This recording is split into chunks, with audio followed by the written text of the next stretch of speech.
Question number 2 বলা হয়েছে যে গ্লুকোজ থেকে আমরা যদি গ্লুকোজ থেকে গ্লাইকোজেন সংশ্লেষ করি, গ্লুকোজ থেকে গ্লাইকোজেন, ঠিক আছে, গ্লাইকোজেন হচ্ছে সঞ্চিত খাদ্য টাইপের হিসেবে কাজ করে, ঠিক আছে।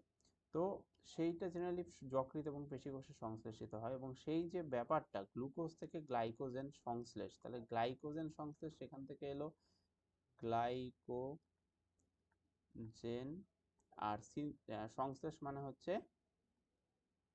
আমার সিনথেসিস,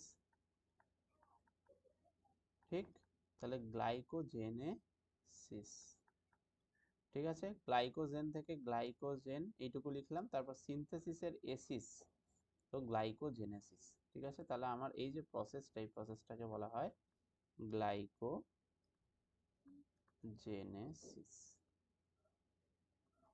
ঠিক আছে। এবং এটাই আমাদের মেইনলি ইনসুলিন হরমোন সাহায্য করে গ্লুকোজকে কমাতে এবং গ্লাইকোজেনের পরিমাণ বাড়াতে।